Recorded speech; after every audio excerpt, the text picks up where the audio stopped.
Mic on, and we are back, everyone. Welcome. Footy Back Rivals. to regular programming. I didn't get a spoon for that. I'm just going to have to wing it. We'll wing it. We'll wing it. Do you want to grab it, actually? Sure. Right, Everyone who wants to know what we're talking about, bit of ground cinnamon that Ryan's going to be chewing on tonight, swallowing, as part of his punishment for getting a certainty wrong a few weeks back. Welcome to Footy Rivals. Welcome. We're back to normal programming. It's been 3 weeks of fun with watch parties and hanging out with everyone watching games. But we're back to reality now. Little sorry to not be doing that still, but with no Thursday night games on, it's back to the hourly stretch. Back to normal programming, although we are planning to have something in the last months of the home and away season. Yes, that won't be our last watch party, hopefully, yes. No, we're definitely doing one grand final day. Yeah, oh yeah, okay, we're definitely doing one grand final day. Yeah, that's a good point. Especially if we make it. Yeah, I wish I could say the same, but not after last week. Well, okay, so to start things off and get back into normal proceedings, we're a bit rusty here. We are, a little, yeah. I feel like we're shaking off the cobwebs. We've got to have our big question. Yes. All right, so I'm going to start with my big question to you. It's going to be Derby related because it is Footy Rivals and it is West Coast versus Fremantle this weekend, which is obviously our team. So my question to you... Big fixture on the calendar. I reckon the biggest in for the Dockers has got to be Aaron Sandilands. Both literally and mentally. And it was a shocking in. I wasn't expecting him back at all. It had been building up over the week, hadn't it? And then sort of they released today and it is a bit of a shock. Definitely a good in for them though. Yeah. But I want to ask you this. My question to you that I want you to argue is, dropping Sean Darcy was the right call when bringing Aaron Sandilands back for his first game? Okay. That I have to argue in favour of I want you to argue that is the right call to make. All right, okay. I can do that, I hope.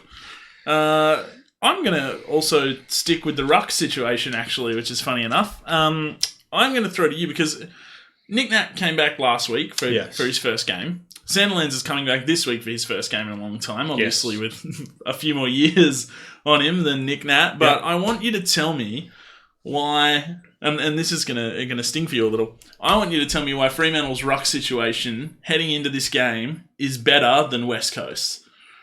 Because I need something. I need to thrive on some form of, just something good for my team. So you're going to tell me why I guess it's Lob Sandilands really hard to argue. Lob Sandilands v Natanui Hickey. I think Hickey stayed in, didn't he? Yes, he hasn't been dropped, but Ostgrallen hasn't been dropped yet. And there was talk of him potentially going out, but he hasn't either. So okay, that's going to be an interesting one to argue. I think I can come up with something there for you, though. Okay, all right. Mind you, you've got to argue the opposite, so you've got to argue against your team, which is probably unwise. Yeah. I do that to myself a lot. It's not intelligent. I never think of it until you raise it. That you have to argue the opposite of what I have to argue against my team. I don't know why you never think of it. Because you always throw me some good ones, right? Some ones that are tricky and that benefit you. Yeah. And then you forget that you have to argue against your own team. That's right. I've been complaining about there has been some fairly big news this week. Yes. And over the last coming weeks, but we've touched on discussions as we've gone through the watch parties. I think probably the biggest breaking news that came out this week has got to be Orazio Fedosea. Yeah, I think so. It's been revealed that he wants to come back to South Australia. Port Adelaide specifically, by the look of it. I don't think I think the talk about Port Adelaide is that Port Adelaide is in the box seat. Right. So it's almost he just wants to come home. Yeah, okay. Port Adelaide is probably the most powerful position to be able to get him. That's right. Freo has a chance. Banana Nate. Definitely. They've got a chance. And Justin, I'm sending good energies. Yeah. Thanks, Joel. All right. Come on, excellent. Man. This is what we need. Go for the underdogs. We're a team. What are your thoughts on fantasy? That's quite a shocking thing to come out. throughout the middle of the week. And to have such a player of his calibre that we know what he can do. But what I found interesting was the Essendon fan reaction of it, where the majority of it was, all right, see you later, we won't miss you. And I thought, have I just not watched enough Essendon to understand why they wouldn't I haven't seen like a lot of outspoken Bombers fans that are... Like, I think their preference would be yes to keep him. Yeah, but absolutely. He's contracted for another 2 years when he enters it's free agency. It's not even just a 1-year contract, is it? Yeah, but at the end of his contract, he enters free agency. So I think their thought process is, well, okay, this is probably going to happen anyway. Yeah, let's get something or get the most for him now, as opposed to nothing come free agency. And on that, I think that's. I don't think it's necessarily, he's gone, good riddance or whatever. I think it's more that, okay, we can actually get something for him now as opposed to nothing later on down the track. Yeah, Andrew, you're right. He did come out and say those allegations weren't true, but I mean, every single player and management and club and everything is going to come out and say those things. This came out. This is a shutdown situation, I feel like this rumour is pretty strong. Yeah, I feel like there's legs to it. Yeah. I would prefer, if he was to go home to South Australia, I would prefer to see him playing for Port Adelaide. As a spectator, which I mentioned this in the Discord chat, in our Discord server earlier this week, that the duo of someone like Orazio with Connor Rosie would be awesome to watch. With Charlie Dixon standing in the middle of them, it would make Port... it would bolster them seriously. Who do you think benefits more from having him, Port Adelaide or Adelaide? And who do you think? Who do you think he would be a better player in? What system would he be a better player in, Port Adelaide or Adelaide? I think he would benefit Port Adelaide more. Yeah. But I think he would benefit more from Adelaide's system. That's a good call. I think the only way I would contradict your call that he would benefit Port Adelaide more is he would benefit Adelaide as a Betts replacement. Like, how old is Eddie Betts now? He's sort of moving on. If he goes... He'll be gone who takes up the mantle probably there? 2 years, I reckon. Yeah. I reckon maybe end of next year is probably his last year. So would he be fitting to just come in and sort of fill the small forward role in that sense? And that would make him very valuable to Adelaide. Very interesting. I don't necessarily...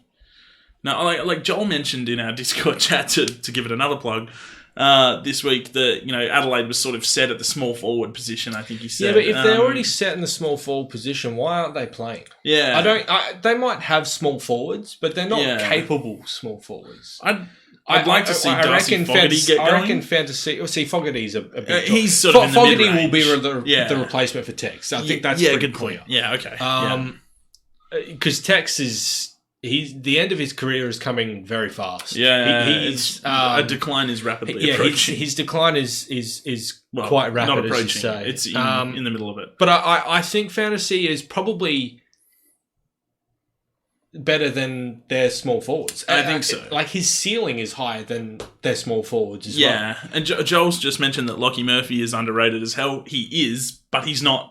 he's not a Orazio. He's not at that caliber. Yeah, that's the point. He may well get there, but if you can have two of them, why not? I think both clubs would want to lure him home. Yeah. Both clubs are going to want that signature. I think he will be a good player at Port Adelaide. I think the caliber of maybe Port Smalls, like Rosie and everything, I think they have a higher ceiling than what Fantasy has got. Yeah, and I also think... Which is already shown this year. Yeah, Rosie's been... In his first year. Amazing. He's probably cooled off the last few weeks, hasn't he? But he's been amazing. But you can see the potential that he's got there. Yeah. Tex is overrated. Yeah. Yeah. Is he overrated? I mean, do people still rate him? I think Adelaide supporters still rate him. Adelaide supporters still rate him. And they probably rate him on his pre-ACL form. Yes, yeah. Which is probably unfair for him, to be honest. Yeah, I think so. Because he'd lost a lot of that mobility coming back from the ACL. Yeah. He was a very mobile and very agile kind of forward, and then he lost a lot of it from the ACL. He's got the turning circle of a 16-wheeler truck. So. Yeah. Hey, speaking of Orazio parting ways with Essendon, to segue into another person that's parted ways with the club this week is Fremantle's, well, not their very own anymore, but Fremantle's Harley Bennell. Well, let's be fair here. He's played two games in 4 years. 4 years? He was never really at the club. He was given one lifeline. He had some absolutely fantastic form in the waffle that he was building a fitness base from, which was great to see. Yeah. He was probably actually... I think there was discussions or talking behind the curtains of him actually coming back and playing this weekend or last weekend when he did the injury. Work in the waffle or something like that, and this weekend or next weekend or something like that would have been around the mark when he was coming back. But he's done. But I want to have just a brief look at Bennell, okay? All right. Because Harley Bennell, for me, has been his own worst enemy for sure. with regards to playing AFL football. So in his first 2 years there, he'd had a string of alcohol-related incidents whilst in rehab. Yeah. He'd had the whole cocaine thing over the off-season between the clubs, I think. Yeah, on the front page He's been of the Herald associated Sun, with various disingenuous gangs and whatnot. Yeah. And, so for me... In particular, the first couple of years that he was there, he wasn't taking things very seriously. He wasn't taking his rehab very seriously. And he may have adopted that seriousness in the back end of those 4 years. Yeah. But I think the front end of those couple of years with those calf injuries just made it unable for him to be able to come back. It absolutely did. I think I'm with you that he was his own worst enemy. And I think since Peter Bell had come into the frame as Fremantle's football operations manager, or football boss, or whatever the title is, it's been the world's worst kept secret that Bennell was on borrowed time at Fremantle, I think. So this was inevitable. I think if he came back... If this latest setback didn't happen and he did come back and he came back with some good form, he'd probably still be there. Yeah, I think regardless so. of Peter Bell's feelings. Yeah. But the fact is his body can... It's proven now that he cannot stand up to the rigours of AFL. I think Ross Lyon came out this week, actually today, saying that he hopes another club picks him up. Yeah, he was hoping someone gives him a crack or something. I don't see it happening. His body's too... Yeah, it's too gone. He's 26, 27 or something like that. He's coming out of the prime years, and he hasn't been able to play throughout those prime years. Exactly. I think he's gone. I think if it was just the off-field issues, I think there actually might be a club out there that would want to take the punt on him. But like you just said, he's proven now that his body cannot hold up to the rigours of AFL football. That moves. Speaking of someone that can be up to the rigours of football, and I want to talk about this. Last December or Christmas period, a player fell off a bridge, shattered his hips and his pelvis, and he looked to be done. Now, the circumstances surrounding that is speculative, and we don't really want to go into that too much. But Majak Daw, virtually 7 months after that incident, is coming back and playing footy in the VFL this weekend. Now, it should be noted that the fitness staff that have been looking after Majak Daw, who have had no kind of precedent as to the recovery for this sort of injury to come back to an elite sport, said that at this stage of his recovery, at this stage of the year, they thought that he would still be having trouble to walk. Wow. Okay. I did not know and that. He's come back and playing VFL this week. He could come back and play AFL before the end of the year. They were thinking this year was just going to be a complete write-off. It's the story of the season. It is the most uplifting story of the AFL season. It is mental to think that he's come back from a broken... It's not broken, I shouldn't say broken. A shattered pelvis and hips. Yeah. To come back and do this. And do what he's doing and play footy. Because they were saying his athletic ability was actually to his detriment early on in his recovery because he was getting too top heavy. Yeah. Because he couldn't train his legs, they were training his upper body, but his upper body was weighing him down bulked up way too much. They had to go, oh, hang on, this isn't like we can't have you recovering your legs and then getting back up to running and everything with such a bulky, heavy upper frame. Yeah, of course. Because he's just so athletically gifted. That's insane. And quite a good time for North Melbourne to maybe be getting some games into Majak Daw if he can get back to some being trialled as a defender last year and it was working quite well. Yeah, he was in really good touch.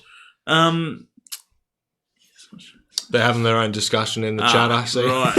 Excellent. But anyways, yeah, I thought that Majak Dor, in good touch last year. If he can get back to somewhere near that form and be any kind of asset for North Melbourne with the way they're playing footy at the moment, it's a huge boost to that football club. Yeah, 100%. Huge boost to that football club. I did want to talk about another docker. Speaking of back to the parting of ways, potentially. I saw a report today circling that Victorian clubs, I think it was Brad Hill's agent, has confirmed that Victorian clubs are circling him. Okay, so you go. This should be stated before you go any further with that. Victorian clubs are confirmed circling him. Basically, what his manager came out and said, because that was the article headline on the AFL.com.au. It's not quite true. Okay. What have you done for me? A couple of weeks ago, it was come out that Brad Hill was potentially had looked to go back to Hawthorn. Yes. So his manager came out this week or today and said, no, we haven't had any discussions with Hawthorn, but there's been some light discussions with other clubs. Yeah. Because that's just what happens. I guess that's the nature of the beast, there's been nothing that's actually been sat down and spoken to about any clubs or anything. Clubs have suggested their interest as they are going to. Yeah, that's absolutely. just what's going to happen. For a midfielder in his form. There's been no head hunting of Bradley Hill. That is a false headline. It's a clickbait headline is what it is. Okay. And but there's no actual gunning for Bradley Hill. I would think that even if there was, I would think Fremantle this year would take the same approach that it is reported that they took last year and just shut it down anyway. His contract is running for another 2 years or something like that. 2 years, that's right, yeah. He's pivotal to Fremantle's makeup this now. This is the only thing that gives the story some merit, okay? It has been reported throughout the year that there's a big offer to Stephen Hill to the Gold Coast. Yes. And the only reason that Brad Hill came to the Dockers was because Stephen was there. To play with his brother Stephen. So if Stephen's not going to be there next year, then Brad wants out. That's the only merit that puts into this story. And if I can see it. Yeah. But that depends on what happens with Stephen, I suppose.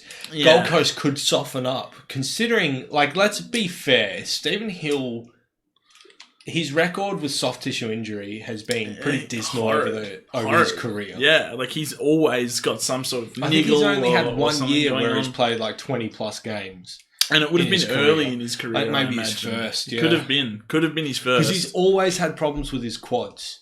Yeah. Now it's starting to be hamstring, but his quads have always torn. Yeah, he's always had problems with the quads. Now you're right. Now it's the hamstring, and put it this way: I don't see Stephen Hill being an asset to Freo moving forward at all. So I don't think they would have any trouble letting him go without a fight. He won't be important to the next premiership tilt. No, not at all. He might still be on the list if he's at the club. Yeah, absolutely. Could still be a player. He might still be playing, but he's not going to be, the player that he is or can be now. Yes, if he can even be on the park, sort of thing. Yeah. One thing I wanted to ask you about clubs chasing players is the rumours that Adelaide are going to target Brodie Grundy. Yes. They already have Riley O'Brien. I wanted to ask you, would it be wrong of the Crows to... I mean, not wrong. It's never wrong to go after Brodie Grundy. But how would they manage this? Would they be letting a really good young talent go? So it depends... Where do we sit with this? It depends on where the Crows see their list right now. Yes. And where they see their list within the next 4 years. Yep. Over the next 4 years, I should say. Do they think that they can... if they sit down and have a proper, hard, balls to the walls reflection on their team as is, over the next 4 years, can they win a premiership? If that answer is yes, get Brodie Grundy. Yeah. If that answer is no, keep Riley O'Brien because he is a player for the future. Yes, and that question could become: is Brodie Grundy what makes us a premiership? Because you got to understand as well, though. Brodie Grundy is 24. I think around that, yeah. So he's still got a lot decade. Of football. He's still got a decade of he as a ruckman. He's still got probably a decade of top tier footy. And he doesn't have a a huge injury history behind him or anything. No, he's been carrying a niggle for the past month and a half, which has slightly affected him on occasion. But Sam Jacobs trade for Grundy first round 2 picks. Yeah, no, I don't see Collingwood taking Sam Jacobs. Sam Jacobs is 2 first round picks is a starting point. That would arguably the most influential player in the competition. The problem is you're keeping Riley O'Brien on your team, who is now an AFL player.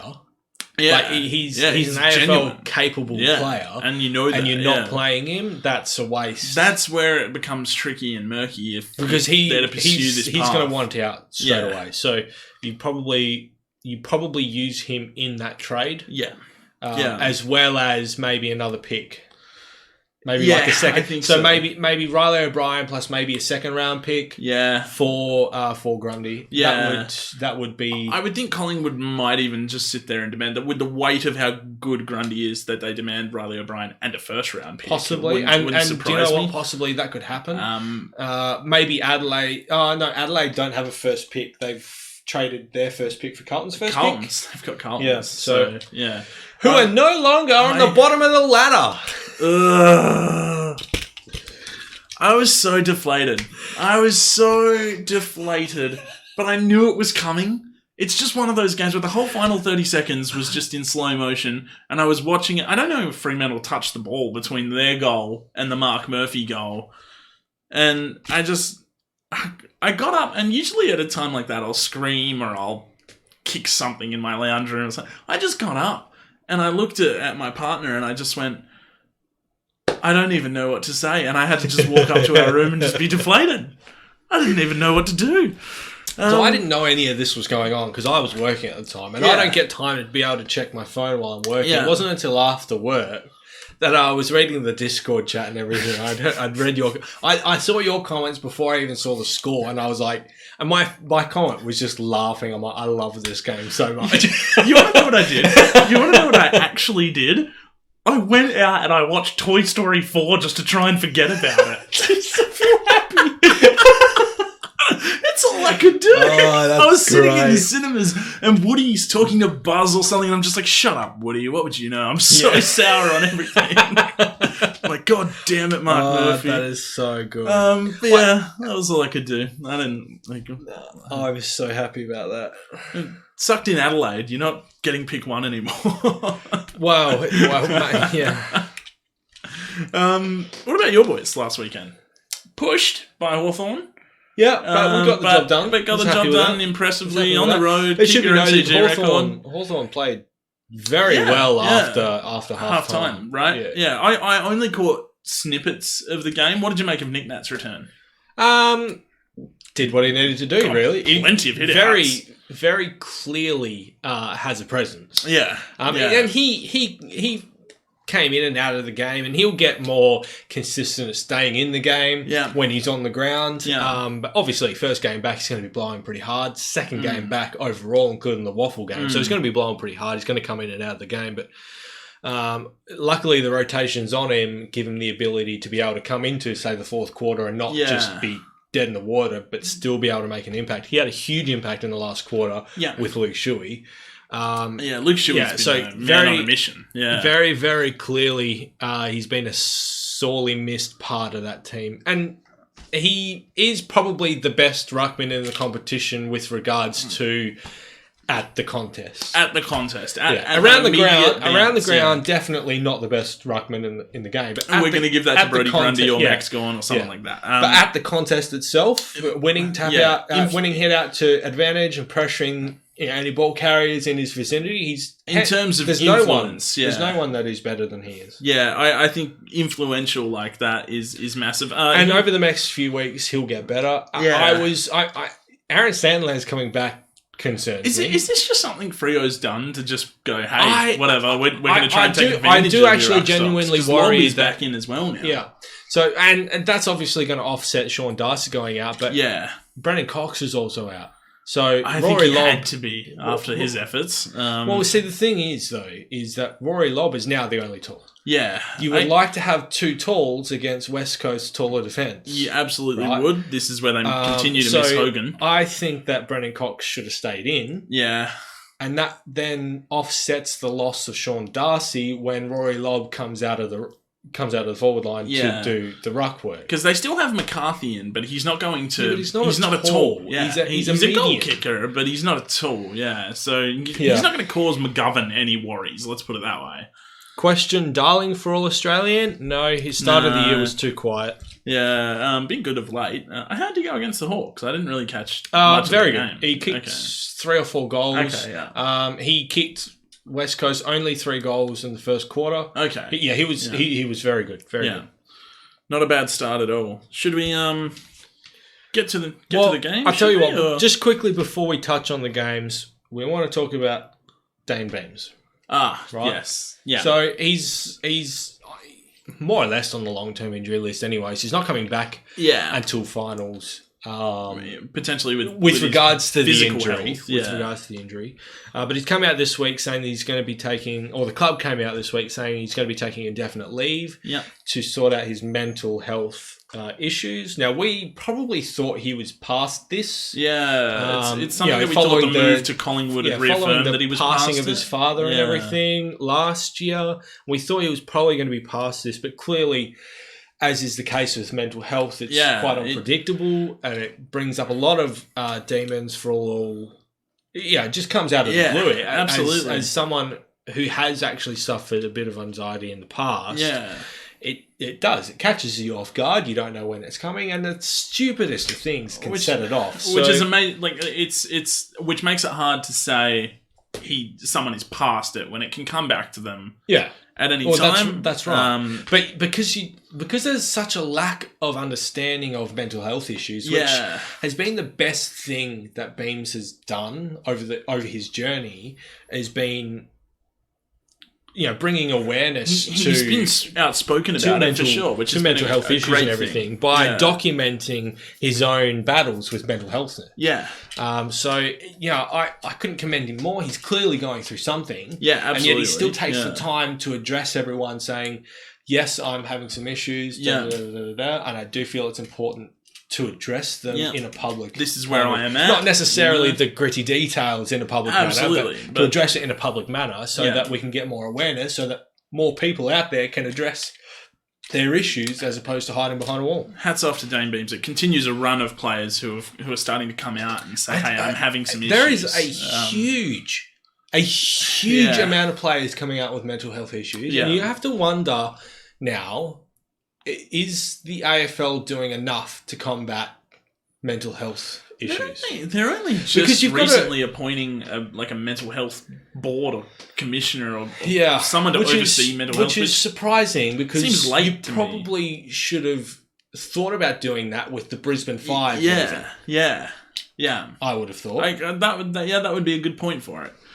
Question, do you agree with Kane Corns calling Freo arrogant? He's gone too far with the criticism towards Fremantle. No, I don't think they're arrogant. I think they were heavily injured. I think they were... and to be fair, Carlton really came at them after quarter time. Yeah. So I take nothing away from Carlton there. And you got to remember, Carlton have actually been a good side this year. Late. I mean, their percentage is 80%, which is for only 3 wins. Yeah. That is better. It's a competitive 3-win That team. is better than the Lions' percentage last year, who won 5 games for the year, right? So Carlton are a good team this year. They just haven't gotten over the lines, and they've had 2 beltings. That's it. I think the problem with Kane Corns...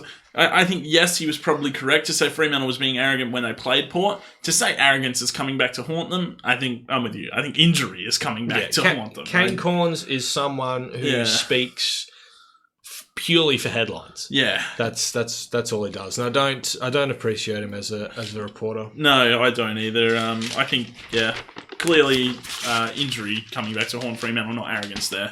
All right, so before we get in. Should I do that at the end, maybe? I'll do it at the end. Potentially, it's something probably, it might stop me from I think talking, it's going to make it hard for you to get through. Again, referring to the Cinnamon Challenge, everyone. Right. So we'll start off with our... Okay, so I just want to have a quick look here. How many 50-50s do we have? We've got Hawks Collingwood. Are we saying Hawks Collingwood's 50-50 after Collingwood's performance last week? No, I still wouldn't say that's a 50-50. No. Essendon and Sydney's probably 50-50. I'd definitely say that's 50-50. Gold Coast Richmond up at Metricon. 50-50. I reckon it's a 50-50. Yeah. Adelaide Port's definitely 50-50. Bulldogs Geelong, probably not.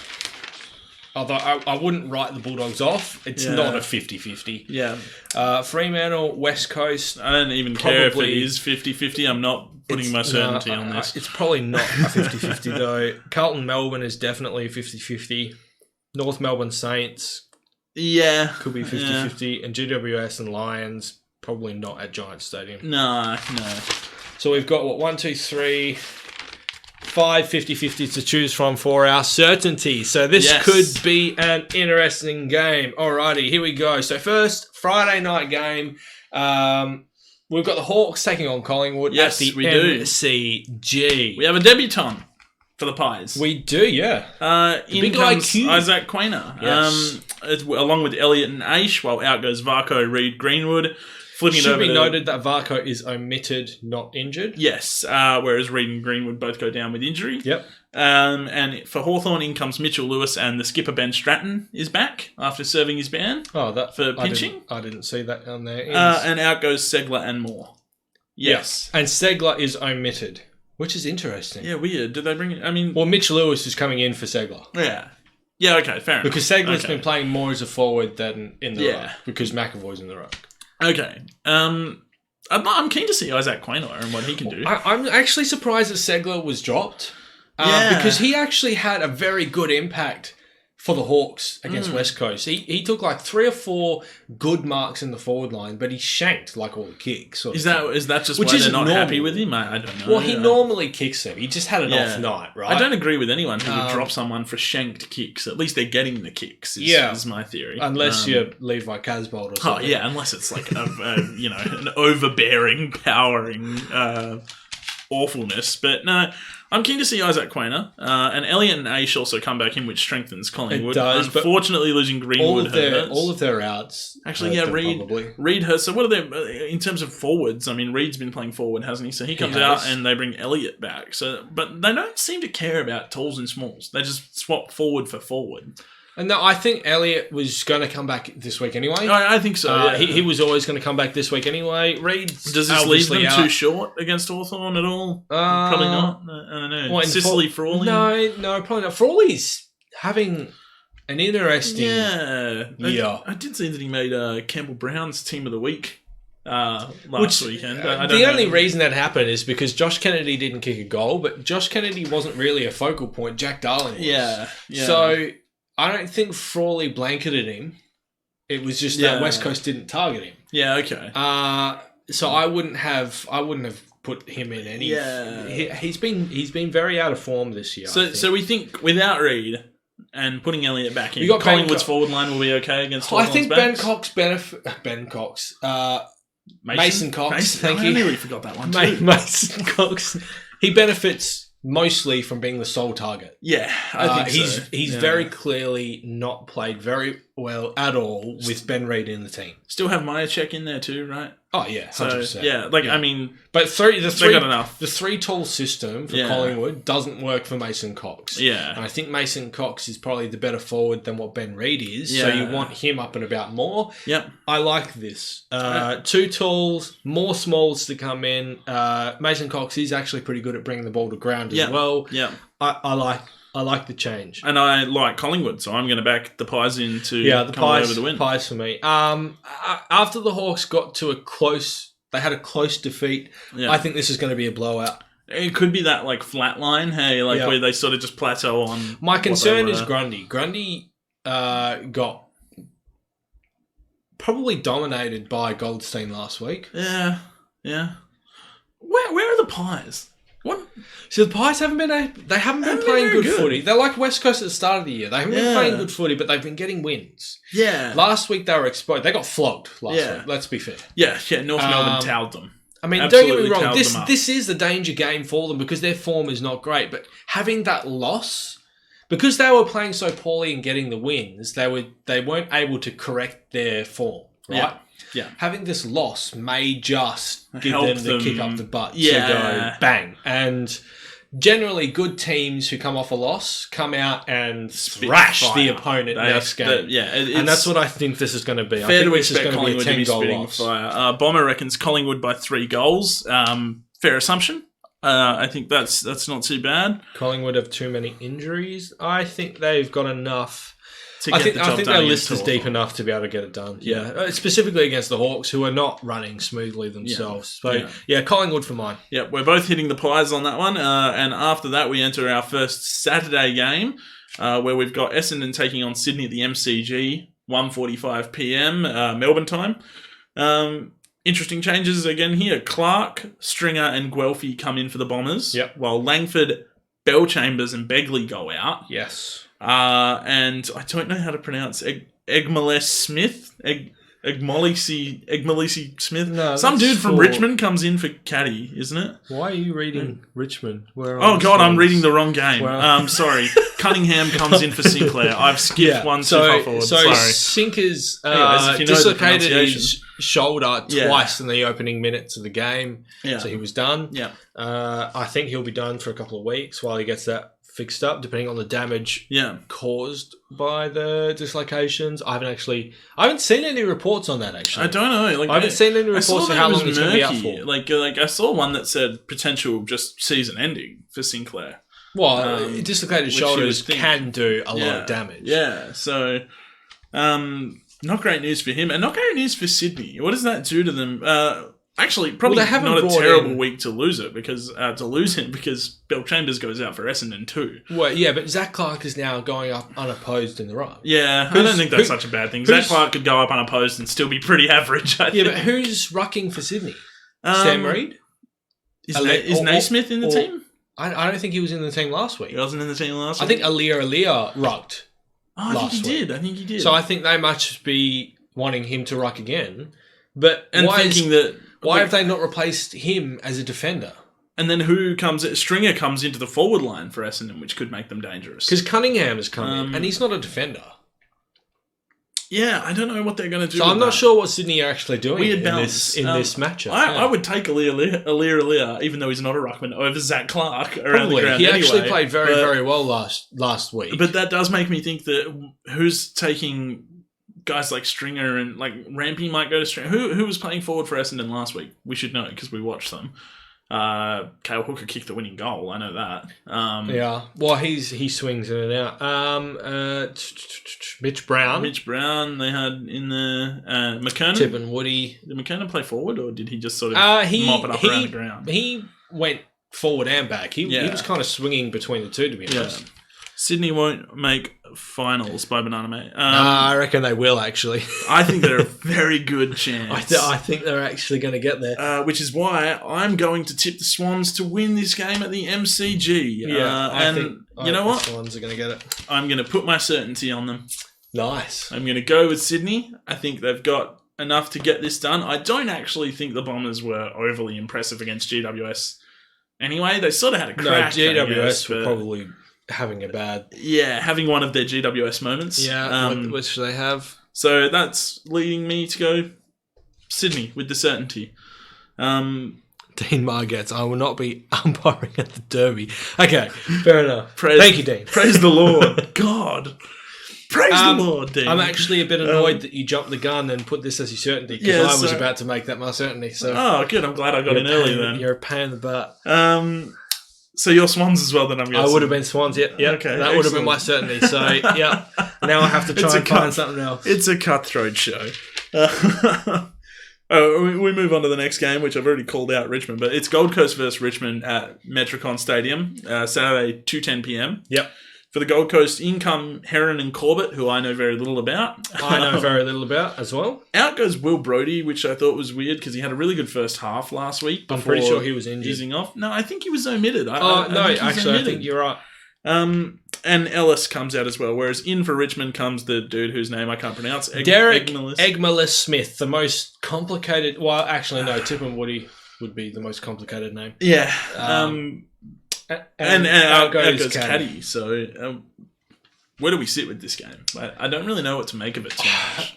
It's interesting. Gold Coast do play very well at Metricon, but they're on 9 straight losses. Yeah, and we've been sort of pumping their tyres along the way of their 9 straight losses, and it's becoming harder to pump them up because they got a bit of a belting against Sydney. Yeah, they got completely outclassed. A resurgent Sydney, it should be said, but they were completely outclassed. Yeah. But Gold Coast do play better up at Metricon. That is their home ground. They treat it like a home ground advantage. Yeah. Richmond. Well, it depends, really. What Richmond's rocking up? Is Richmond about to resurge? That's the question. No Rewalt back yet. They looked all right on the weekend. Yeah. Did Rewalt play? No. Oh, God, I'm so out of the loop with the Richmond I think he's back next week. Football club. I think he's back next week. Okay, yeah. Tom Lynch returns up to Gold Coast for the first time. For his former side, yeah. Maybe he wants to go on a bit of a rampage. Maybe he wants to go on a bit of a rampage. Maybe Gold Coast wants to show him what he's missing out on. Yeah, potentially. Yeah, I'm not sure. I actually am not sure about this. I'm not convinced on Richmond yet. I need to see more from Richmond to be convinced. But the fact is they're just starting to get some players back. Yeah. And then Caddy goes out. So their injury woes are not gone. They've killed them this year. They're not gone. But I am going to back them here just for their performance last week was okay. I'm going to back them against Gold Coast, even though we usually tend to like Gold Coast at Metricon. The 9 straight losses has become too hard for me to back in. I think it's going to become 10, and I'm going to go with the Tigers. Yeah, well, Gold Coast are currently sitting on the bottom of the ladder. Yeah, that's telling in itself. But I think they'll get up over Richmond. Okay, all right. So we're I'm not making this. I'm not that sure on this. Fair enough. But I do think Gold Coast will win over Richmond. A lot of Gold Coast players just have to carry on into 4 quarters. Like Jack Martin last week, outstanding first half, dismal second half. So guys like him, and it's probably why Will Brodie got omitted because his first half was quite productive. Second half, I think he got like 1 handball in the last quarter. Yeah. And that's it. So they've got to make 4 quarter performances. It's not working hard enough effectively. Yeah. Showdown next up. The Showdown, in the twilight spot. Yeah. Which is going to be an absolute cracker. Plenty of changes for each, I think. For both teams, lots of changes for both teams. Yeah. 3 changes for Adelaide, 4 changes for Port Adelaide, which does not make a settled team. For a team that 2 weeks ago beat Geelong. It's Adelaide's home game this time around. David McKay comes in. Josh Jenkins comes in. He's only back. 3 weeks after his knee injury. After a bad, what looked like a horrific injury. Yeah, and Wayne Miller comes in. Out goes Ben Davis. Bryce Gibbs is omitted. Again. And Himmelberg is omitted as well for Josh Jenkins. Yeah. Port Adelaide bring in Dougal Howard, which is great. Yeah. Justin Westhoff, again, another great in. Yeah. Carl Amon, which is so-and-so. Tom Rockcliffe is the big one. Who towered up to Sandful last week for 57 touches. 57 disposals. Yeah. Out goes Joel Garner, Kane Farrell, Peter Laddams, and Willem Drew was the surprise. He was omitted, not injured. And just making room for a guy like maybe Carl Amon. But he's had a good year. That's I totally agree with that. This is actually a very difficult one because you don't actually know who's going to win these. No, you don't. And both teams have strong ins. Yeah. And so outs. Yeah. Right? They're strengthening their teams. I like Port Adelaide's ins a lot, and their outs don't bother me. Willem Drew is the most notable of their outs, so I don't think... Farrell's been playing okay football, I suppose, so I think Port Adelaide wins the changes battle a little bit, but also Adelaide brought back Jenkins, so that could be big for them. And Miller. And Miller, okay. But... the Gibbs merry-go-round keeps on turning. So I don't think Gibbs had a... This is the thing. He's in 1 week, out the next week. He's not able to get any consistency. There is that argument, although this was the first week where... Because I've been quite an avid defender of Bryce Gibbs on this show. But this was the first week that I thought, fair enough. That performance wasn't up to the scratch. Himmelberg going out I don't like. I want him to find a way to play Himmelberg, Jenkins, and Walker together. And Lynch. Oh, yeah. It's too tall. Is Lynch in? I think Lynch is injured. Is he? Yeah, because Ben Davis was filling that role last week, and now he comes out, and there's no Lynch coming back in. Right. So, I would like to see them play all three. They don't want to do that. Well, they've clearly gone a bit smaller against Port Adelaide. Yeah, maybe that's tactical. Probably to inject some speed because Port Adelaide are probably a much faster team than what Adelaide are. Lynch is still out. Thanks, Joel. Gibbs was quite quiet. He was quite quiet, but he's only back for 1 week. And then you just don't. You can't expect him to be a good player if he's in 1 week, out the next week, in 1 week, out the next week. It's a ridiculous way to manage your players. Does he move on from Adelaide at the end of the year, do you think? I wouldn't. Or does Adelaide unless he retires, then no, I wouldn't. I wouldn't think so. I'm going to go with Port Adelaide in this game. I like Port Adelaide's list a bit, and I really like their ins over their outs. No, Port Adelaide are too inconsistent for me. I'm going to go Adelaide. Don't get me wrong, Port Adelaide turn up in emotional games, and this is an emotional game. They need a response from last week. It's just a showdown. They always show up in showdowns. It's an emotional game. They play their best when high on emotion. But Port Adelaide, Ken Hinkley. Okay, let's have this discussion. Ken Hinkley needs to go. I think he does. Needs to go. He's only had one good year, and that was 2014. If they're going to get rid of him, though, they need to find a replacement. He's got a suitable replacement, a really good replacement, because he's got quite a good rapport with the players, from what I can tell. He's almost like a locker room coach, you know? Like, he's really good in the change rooms. I think Ken Hinkley would be best served as a senior assistant. Yeah, I think so. Yeah. To maybe, if North Melbourne don't secure Reece Shaw, Reece Shaw comes in. Because I think that Reece Shaw would be a better coach. Yeah, I think Ken Hinkley is a better assistant coach. And I think that could work. But in saying that, could you work second job down after holding the big job at the same club? Probably not. No, that would be tough. And I don't think the club would want to do that themselves. I think the club would say, no, we've got to move on. We can't have this sort of, potential power struggle. But I'm going to go with Port. I like their ins. Westhoff, Rockcliffe, Howard, Amon. They're good players. So I'm going to tip the power. No, Crows for me. That moves us on. Do you want to take us through? Yeah, so the Bulldogs take on Geelong at Marvel Stadium. First Saturday night game of the week. Yep. Toby McLean comes in for the Dogs, which I quite like. I think he's a pretty good player. Caleb Daniel goes out. Yeah, unfortunately. And Geelong unchanged. The only side unchanged this week. Yeah. It's probably about, I reckon, maybe the third side this year to be unchanged. Yeah, we haven't been settled on much sides. Caleb Daniel's a big loss. It's very interesting with Caleb Daniel, okay? So he's been patrolling the back line this year, and I think he's running at about 85% efficiency. Yep. But the problem is, is he always takes the dangerous 45 kick into the corridor. When that kick misses, so 15% times that it misses, it can really burn. Really hurts. Yeah, it burns. You always see the player to turn over the ball that causes a goal. It's always Caleb Daniel. And you just have in your mind that, man, he's a bad user of the ball. But 85% of the other time, his kicks really pay off and they go down the other end. But it's that 15% that just sticks out in your mind. You go,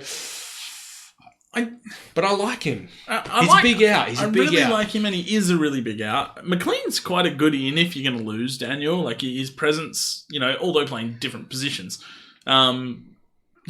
may work quite well for them, but Geelong going in unchanged is ominous for the Dogs, I think. Yeah. Dogs have been playing good footy, don't get me wrong. 2 weeks of really solid footy against pushing Collingwood and then beating Port Adelaide. Geelong unchanged. It should be said, not just beating Port Adelaide. Yeah. After half time. Port Adelaide. It. Yeah. What happened? Yeah. But Geelong unchanged, and Geelong, I really liked their game of footy on Friday night last week, because I didn't think Adelaide played that bad, and Geelong still came away with a 5-goal win. In the last quarter, it should be said. In the last quarter. But I loved what Jordan Clark did. Grind Myers continues to really impress me. I'm going to go with the Cats. Yeah, Cats for me. Cats, like if this was 50-50, that'd be a certainty. There's no way the Dogs win. However, yes, like you said, they are playing much better. It should be said, Tim English re-signed this week. He did. So your mob ain't going to be getting him. No, we're not. We're not. Very good. Yeah, I think Geelong. And I think Geelong's just their mix should get this one done. Next. Last Saturday night game for the round. Fremantle takes on West Coast in the Western Derby. That they certainly do. Fremantle. Okay. Fremantle brings in Aaron Sandilands. Huge in. First game of the year. Mitch Croydon, Rory Lobb and Travis Collier brings in a bit of speed. Yep. Out goes Bailey Banfield, Brandon Cox, Brett Bewley and Sean Darcy. Whilst West Coast bring in Jeremy McGovern and Tom Barras. They finally get their full strength backline back. But out goes Mark Hutchings and Will Schofield. I don't think they're going to... They're not going to miss Schofield at all because they brought in Barras. No, because they brought in Barras, that's right. Hutchings... I don't think Hutchings would have been used... Because Yo will be used on Fife. Yo will be used on Fife. Fife hasn't played the last 2 derbies. He's missed both. He's also never won the Glendinning... No. Whatever the other name is. Allen. Glendinning Allen medal. Sure. Don't forget Allen. Don't forget Ben Allen. I know, right? Last year was stupid. It's a Glendinning medal. I don't think I'll ever remember Allen, to be honest. No, he hasn't, because Michael Barlow and Lachie Neale usually dominated it if Freo won. So, yeah. No, he's never won. He's never won a medal. This is going to be an interesting game because Fremantle have some very big ins, but so do West Coast. There are a few matchups in this game that stick out to me as just maybe not key matchups, but super interesting to watch. The one that is key, if Yo and Fife have a head-to-head duel, it's going to be amazing. That's going to be Fife Dangerfield proportions, right? It's going to be Depends on how they use Yo, because Yo can just be purely shut down. If they wanted to do that, it would almost be a shame. I think every time that he's used that way against Fife, he's completely blanketed Fife. Yeah, it's going to be super interesting to see how they go with that. I don't want them to do that, A, for the blanketing of Fife, but B, because the problem I want to see them go head to head. Run into if they use him like that is that normally a player of Fife's capability will drag the player forward. Yeah, but Yo is a defender by trade. Yeah, really. Yeah, that's not going to work. He's got the tools to sort of just be enough of a pest to Fife to just get the job done. But do they just go head to head instead? I hope so. That would would be quite interesting to watch. Epic. But the problem then lies. So after Fife and Yo, right, and if they're cancelling each other out, who does the rest of the midfield battle come to? Well, I guess it comes to you probably Walters have to and say Mundy against. Or is Walters going to be playing predominantly midfield or predominantly forward? I don't know. 2 weeks ago, they really didn't throw him into the midfield at all, and it didn't work. Last week, they started him in the midfield, and it didn't exactly work. So I don't know what they're going to do with Michael Walters. I think they should put him in the midfield to just drag him away from someone like Brad Shepherd, and just be like, "Hey, get up, just start away from him." Because that's who will play on him. Just don't go near him for the start of the game. If you end up on him while you go forward, there's nothing you can do about that. But just don't go near him for the start of the game and sort of maybe put it in his head, he's looking for you. Maybe be like, hey, where's Walters? It's my matchup.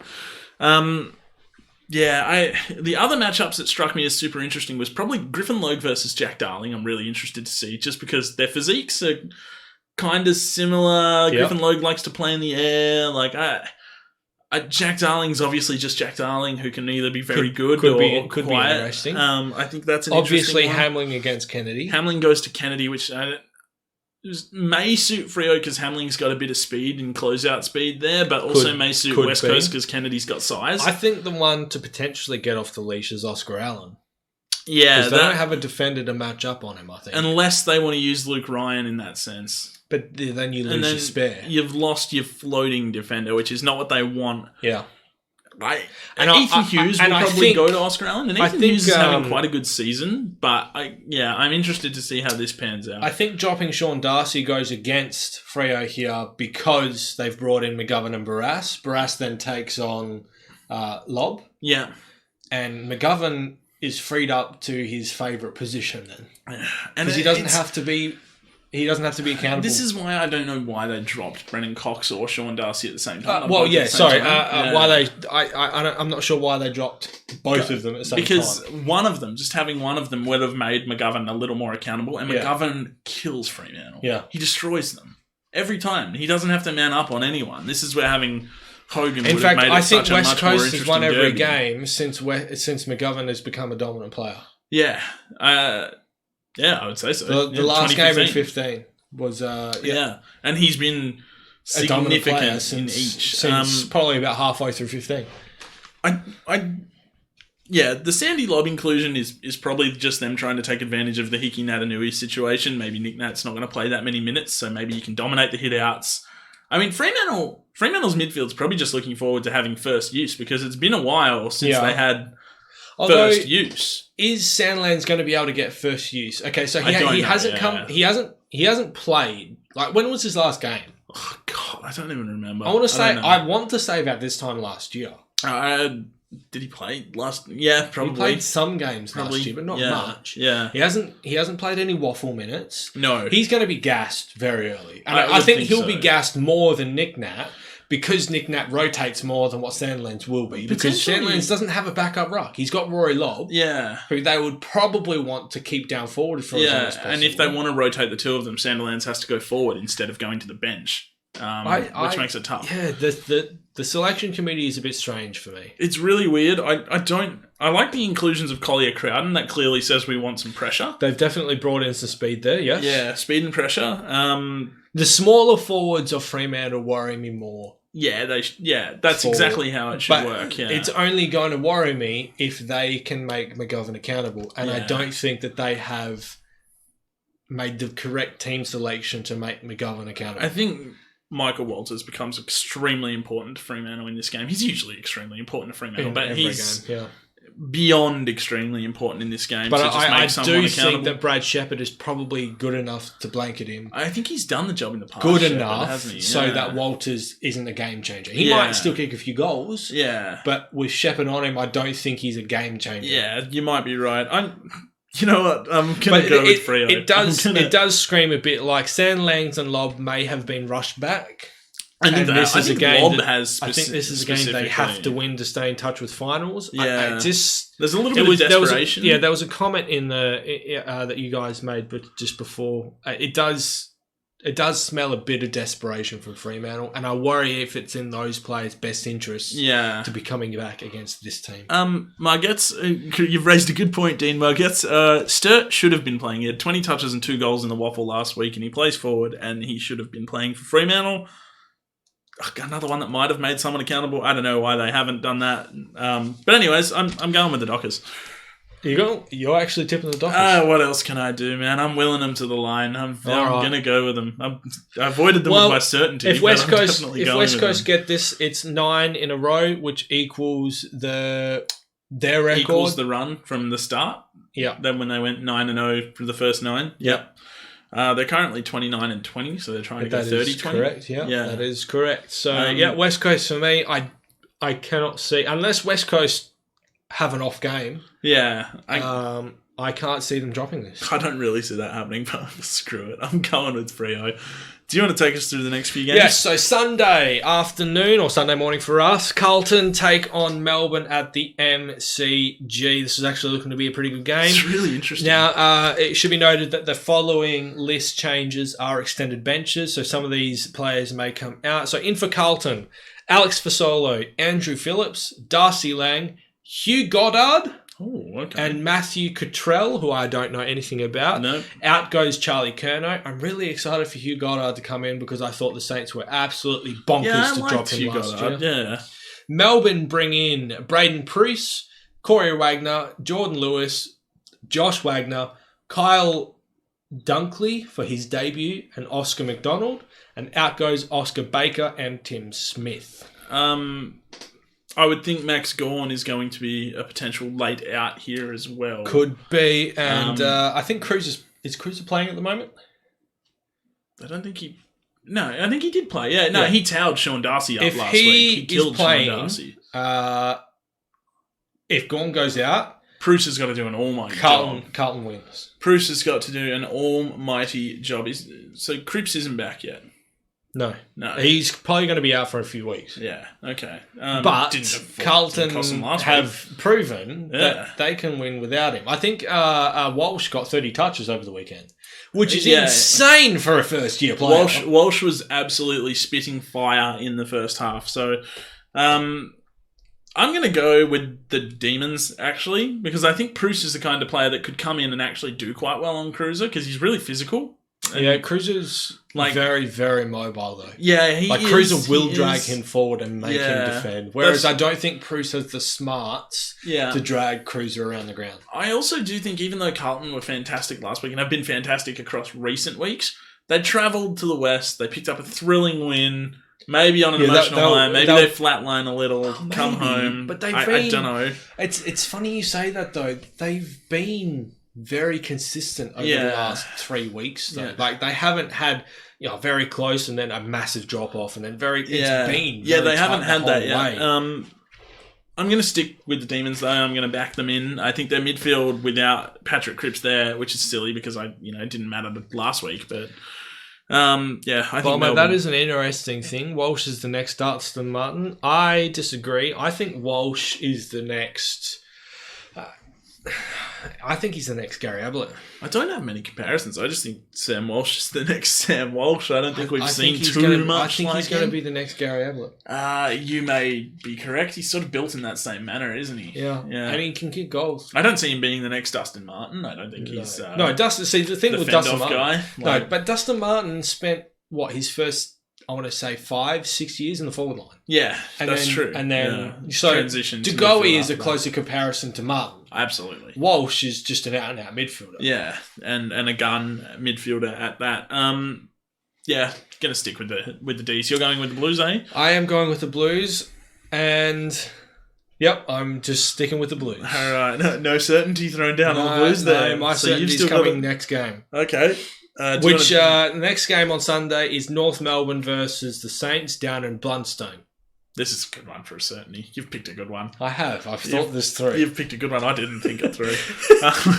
North Melbourne bring in Curtis Taylor, Jamie McMillan, Lockie Hosey for his debut, Paul Ahern and Tom Campbell, and out goes Kyron Hayden. So I think they're just strengthening their list there. Yeah. And for the Saints, in goes David Armitage, Jack Nunes, Nathan Brown, and Sam Rowe for his debut with no outs thus far. Yeah. Both teams have some good ins. With the level of physicality North Melbourne is playing at the moment, and how they've been playing and how they've been winning, it strikes me as the game that's going to send St Kilda into their shell. Yeah, probably. I don't like the Saints in this game. It's also down in Tassie. There you go. That hurts even more. I don't hate the Saints team that they're going to put out on the park in this game, but I don't like the Saints in this game. No, not at all. I think to the point where I think it's pretty conclusive. North Melbourne's my certainty for this week. Yeah, I swear to God, North, if you drop this for me. I'm still looking forward to this cinnamon challenge. I'm going to go with North. I don't really have much thoughts on this game other than that I think North will win convincingly. Yeah. The form they've been in has been really good. Goldstein's in good form. Very good form. He's out of contract this year, at the end of this year, and there have been links to him to move to the team they're playing. Yeah. So maybe a bit of a showcase game. Who knows? I don't think North have anyone to be able to run with, take over him. Tom Campbell is on the extended bench. Running that role, I mean, yeah. Tom Campbell is in the extended bench, which I think is, their backup ruckman from the Dogs. I mean, they lost Braden Pruce, who probably would have been the guy who was a decent backup ruckman.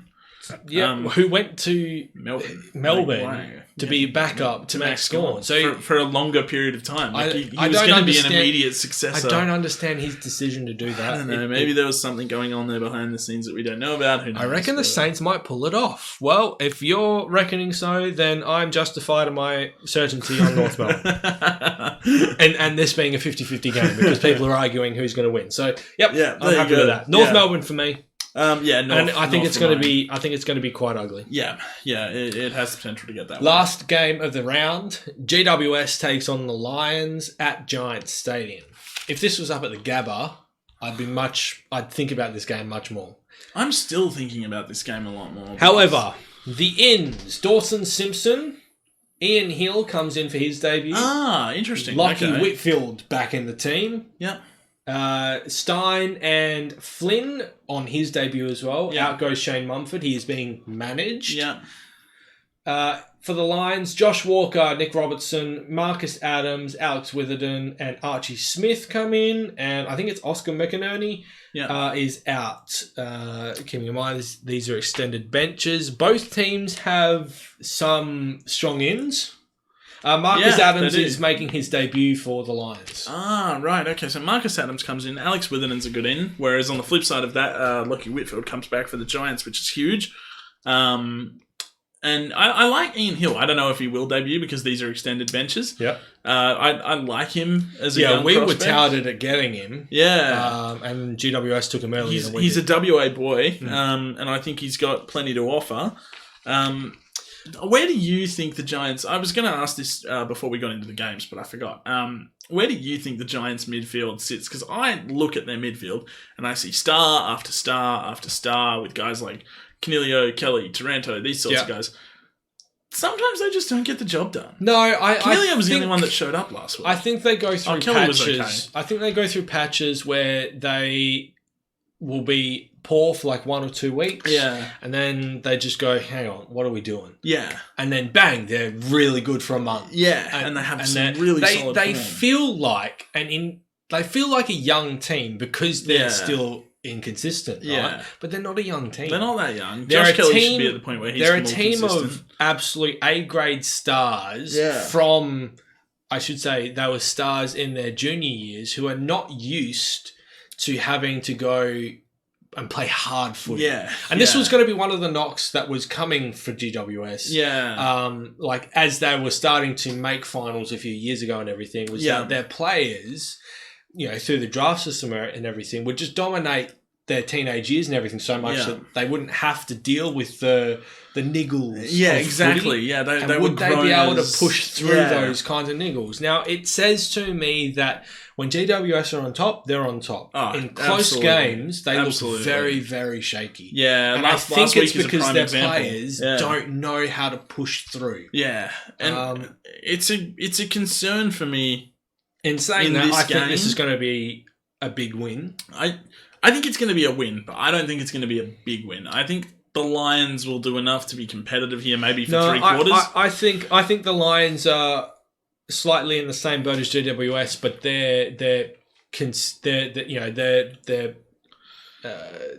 gap between their best and their worst is less than what GWS is. Yeah, I think it's about time that the Lions put in a bad game. It's been quite a while since they put in a bad game. I think this is the one that they're going to do it in, which I don't mind because this is probably a game they were always going to lose as opposed to a game like if they were coming up against the Bulldogs, I think it was, in Marvel that they dropped in a big way. Yeah. That's a game that they probably should have won. Yeah. I'd rather them drop this game in a bad way than drop against the Bulldogs. Yeah, drop one that they're supposed to win. Yeah, I'm with you on the GWS tip. I'm just unsure of where the margin's going to be. I really like Alex Witherden coming in. Marcus Adams to come in and help with the whole Jeremy Cameron situation probably helps them a bit. But at the same time, him coming in for his first game could get absolutely belted by Jeremy Cameron.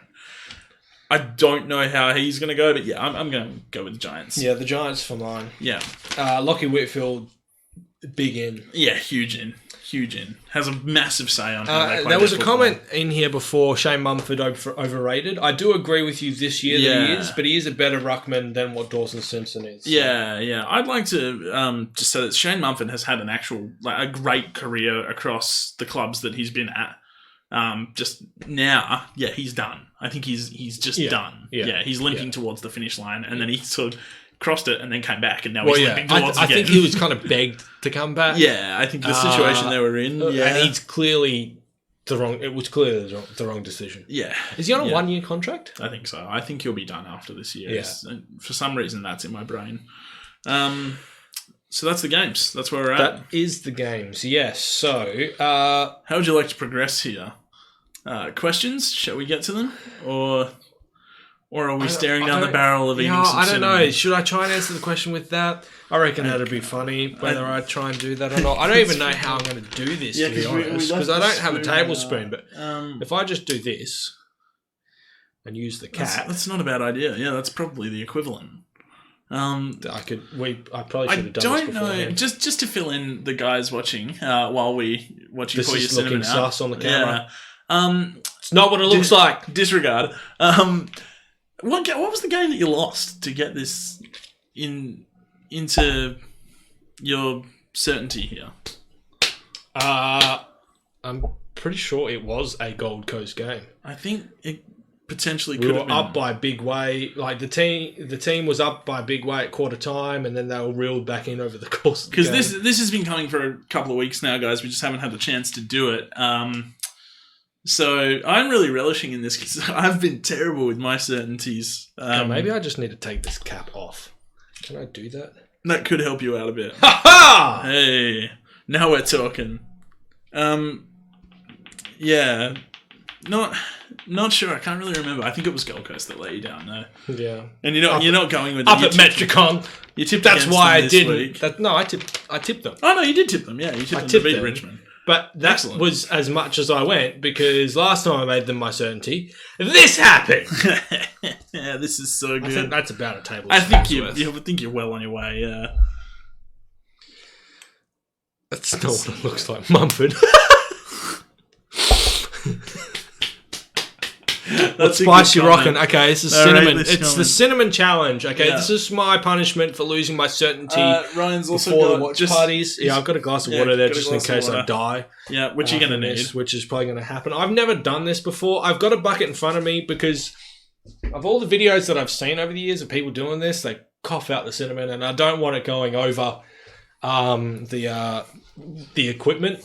So I've just got this to catch it. I'm really keen to see it. Although maybe I shouldn't because then you guys won't be able to see it. But all right, I don't think there's really a good way to do this. You want to count me down? Yeah. Okay. All right. I'll give you a countdown of 5. We have 5, 4, 3, 2, 1. Bottoms up.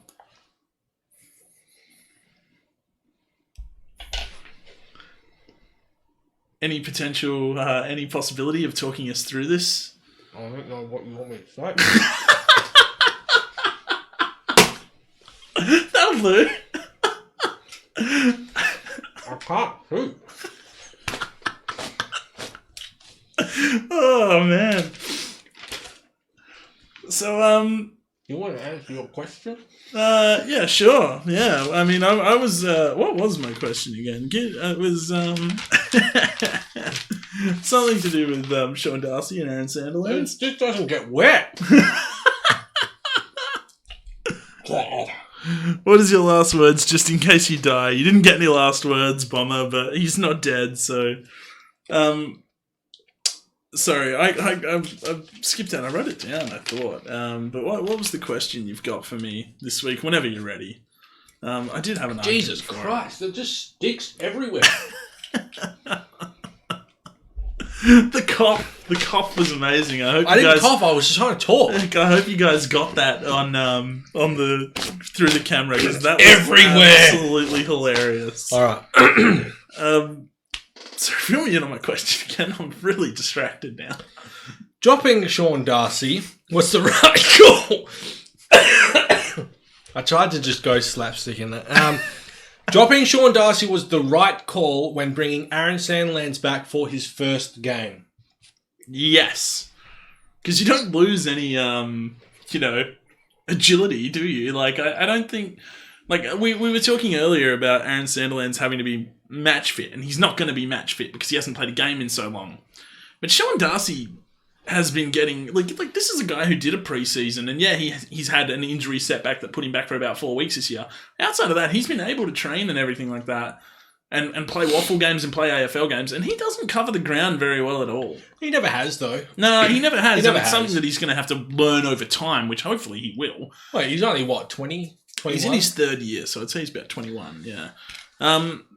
I think bringing Sandilands in and dropping Darcy is fine, because they also brought Lobb in, and I think if you went with all 3, like, even though West Coast are quite tall and you might want to match them there, it would leave you really vulnerable to the speed that West Coast can have. Like, West Coast speed can be deceptive sometimes. They can really just burn you with guys that you don't necessarily think are going to burn you. Yeah. And I just think that I don't think they lose much by losing Sean Darcy and adding Sandilands, and then also adding Lobb in helps them gain a little more. So that's my argument. There's no loss. So my argument against it is that because Sandilands hasn't played in a year, he hasn't played any waffle. and he's obviously got lower leg issues, and on the hardness of the Optus Stadium turf and everything. Yeah. He's probably prone to go down in this game. I just feel like he's going to go down. They've rushed him back. I really hope not, because if he doesn't play another game, and I feel like Sean Darcy. That's why I said for his first game, I'd like to have had Sean Darcy here in his first game, just in case he went down, and you then had a solid ruckman to back him up for the rest of the game. Especially considering he hasn't played. If he had played a waffle game first and then come back, I would have been fine with that.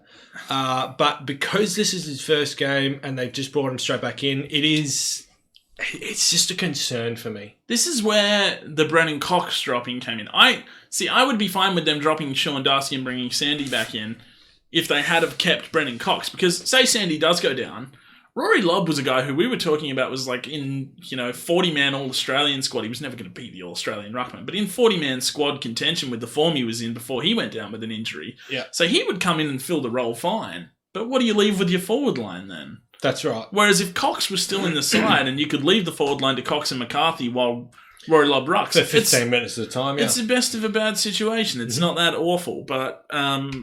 with no Cox, that would leave them mighty vulnerable up front. It would leave them with nothing up front. Yeah. McCarthy would be your main target. Pretty much. So, deadly. Now, my question to you was also surrounding the ruck situation of the Derby. You must explain to me why Fremantle bringing a 36-year-old Aaron Sandilands back for his first game and also going with Rory Lobb as a second ruckman is in a better position than Nick Naitanui in his second game, third if you count the waffle game, and Tom Hickey. Is there any reason you can give me to believe that that's actually giving them an upper hand somehow? Perhaps not be better, but give them an upper hand somehow. I will say... I'm arguing for that. So, yes, because of Sandland's size, it negates Nick Nat's ability. Yeah. And Hickey is the second ruckman as well, who is not as mobile around the ground, is not as potent up forward as what Lobb is. Yeah. If Sandlands can come back and at least be, attend most of the bounces. Yeah. I'm not sure he's going to be fit enough to be able to be an outlet kick and, roam the ground. But if he can attend most of the contests, right, then definitely, because his size in and of itself is going to negate Nick Nat's ability and his comeback. Yeah. And he's going to dominate Hickey all in and of itself. Yeah. Fremantle will finally get first use of the ball. However, I know I'm being positive. And it allows Fremantle to be a bit more proactive at the stoppages. That's the and big it point actually for curtails West Coast, who's just had Nick Nat come back, probably just starting to get back into the mindset of being proactive. Yeah. They're probably going to be proactive in the clearances and get it wrong. Yeah. Okay. Those are the points that I was kind of leaning towards when I was thinking of that argument myself. I must now contradict, and I'm going to refer back to your point earlier of Nick Nat's influence at the stoppage once the ball has hit the deck. Yeah. He was clearly still a presence, like you said, through the weekend. I didn't watch the game, but I did get to watch a little bit of some Nick Nat vision and just see where he was at.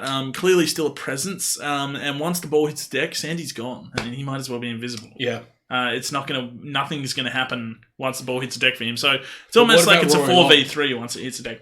Rory Lobb's probably the most mobile of all of the ruckmans on the ground. Yeah, I would think he is, and I would think that's where he should play a fair bit of the game in the ruck, instead of just being directly up front all the time.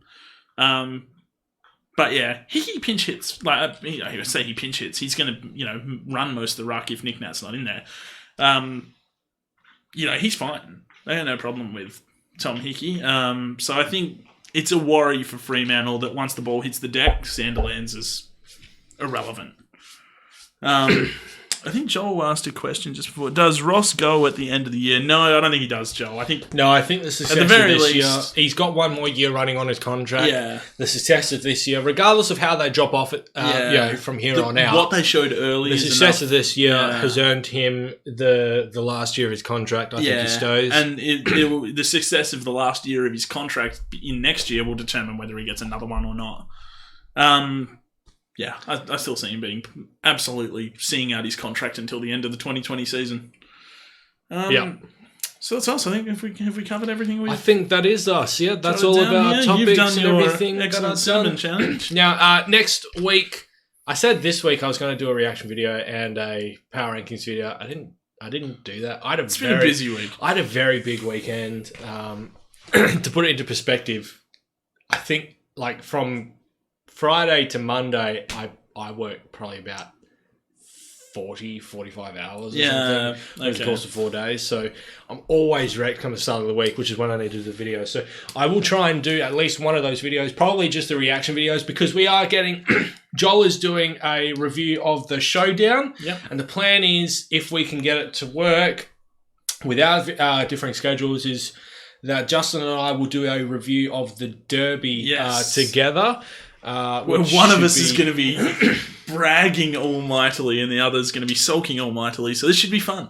It should be an interesting view. So make sure you stay tuned for that, guys. If you haven't done so already, make sure you leave a thumbs up on the stream and or show, depending on how you're watching it. Make sure you subscribe if you haven't done so already. And make sure you ring that bell to receive notifications when we do go live and come out with that content and new episodes of Footy Rivals. Absolutely. And be sure to join in our Discord server. Yeah, link will be in the description for the Discord. Make sure you do join that because it is a ball of fun during match days, especially with Adelaide games and our certainty Derby games now. as well. Yeah, okay. It's very, very interesting. It's going to be a good week in Discord.